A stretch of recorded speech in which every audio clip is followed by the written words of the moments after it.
Assalamualaikum warahmatullahi wabarakatuh.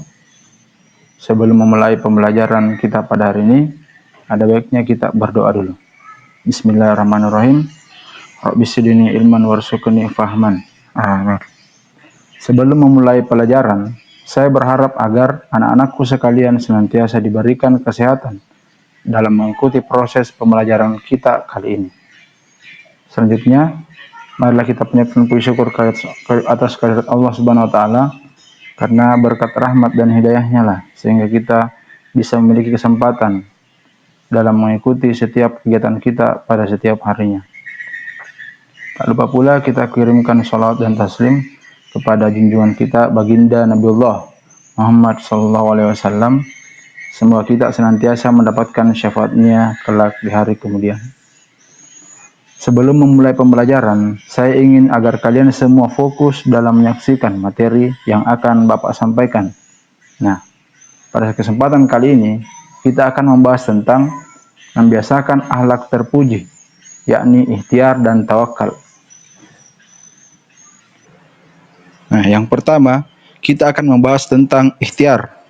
Nah, kita bisa melihat pada tabel yang ada di samping saya, bahwasanya ikhtiar adalah dalam bahasa Arab yang artinya memilih. Nah, dalam secara istilah, ikhtiar adalah usaha sungguh-sungguh seorang hamba untuk memperoleh apa yang dikehendakinya. Nah, orang yang berikhtiar berarti dia memilih suatu pekerjaan, kemudian dia melakukan pekerjaannya dengan sungguh-sungguh agar dapat berhasil dan sukses dalam pekerjaannya tersebut. Dalam hal lain, ikhtiar adalah berusaha untuk mencapai apa yang diinginkan, tidak berdiam diri dan berpangku tangan, apalagi lari dari kenyataan. Nah, yang kedua, adapun dalil nakli tentang ikhtiar sesuai dengan firman Allah dalam Quran surah Ar-Ra'd ayat 11. Nah, kita bersama-sama dapat melihat di samping saya, ini adalah ayat yang menjelaskan tentang ikhtiar. Nah, di mana bunyinya, innallaha la yughayyiru ma biqaumin hatta yughayyiru ma bi anfusihim. Sesungguhnya Allah tidak akan mengubah nasib suatu kaum sampai mereka mengubah keadaan mereka yang ada pada diri mereka sendiri. Ayat di atas menjelaskan bahwa sesungguhnya Allah tidak akan merubah nasib suatu kaum atau suatu kelompok atau suatu atau seorang sampai mereka bisa berusaha untuk mengubah nasib mereka sendiri. Nah, selanjutnya yang ketiga, adapun bentuk dan contoh perilaku ikhtiar. Kita dapat menyaksikan tabel yang ada di samping saya yang menjelaskan atau menampilkan contoh dari perilaku ikhtiar. Nah, di sini dijelaskan hampir setiap waktu mulai dari bangun tidur sampai tidur lagi, manusia melakukan ikhtiar dalam kehidupannya. Di antara bentuk-bentuk ikhtiar itu sendiri, adapun yang pertama, bekerja keras dan tidak menggantungkan nasibnya kepada orang lain. Yang kedua, rajin belajar walaupun tidak ada tugas dari gurunya. Yang ketiga, memiliki sikap perwira sehingga disukai oleh banyak teman. Dan yang keempat, semangat dalam melakukan pekerjaannya.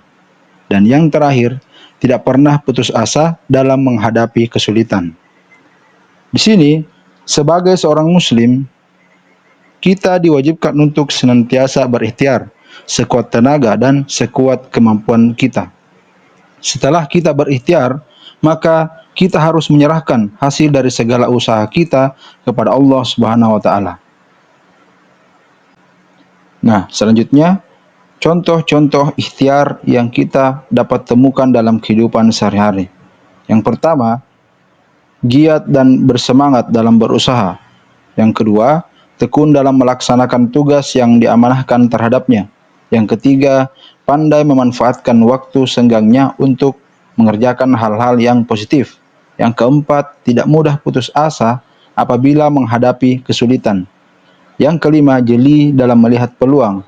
Dan yang terakhir, kita selalu senantiasa dituntut untuk kreatif. Nah, ini utamanya untuk anak-anakku sekalian, di mana kalian yang masih berada pada jenjang persekolahan atau dalam jenjang pendidikan. Nah, selanjutnya dampak positif membiasakan perilaku ikhtiar. Di antara dampak positif yang kita peroleh apabila kita ingin melakukan ikhtiar dengan baik ialah kita dapat menyaksikan pada tabel di samping saya yang memunculkan beberapa dampak positif membiasakan perilaku ikhtiar.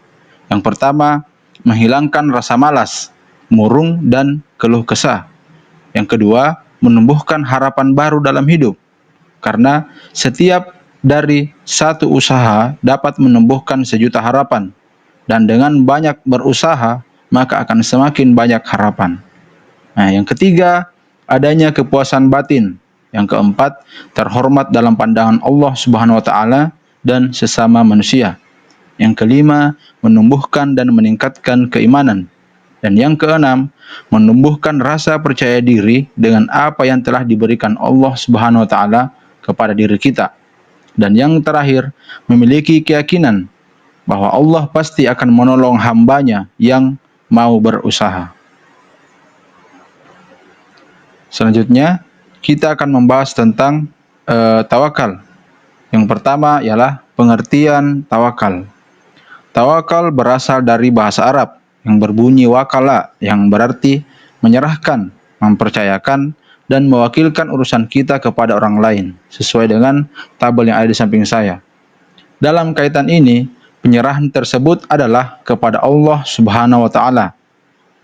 Tujuannya untuk mendapat kemaslahatan dan menghilangkan kemudaratan. Nah, secara istilah, arti tawakal adalah menyerahkan suatu urusan kepada kebijakan Allah Subhanahu wa taala yang Maha mengatur segala-galanya. Berserah diri atau tawakal kepada Allah Subhanahu wa taala adalah salah satu perkara yang diwajibkan dalam ajaran agama Islam. Berserah diri atau tawakal kepada Allah Subhanahu wa taala dilakukan oleh seorang muslim apabila telah melaksanakan ikhtiar atau telah berusaha secara maksimal dan bersungguh-sungguh sesuai dengan kemampuannya. Baiklah, selanjutnya contoh perilaku tawakal. Manusia harus menyadari bahwa dirinya lemah.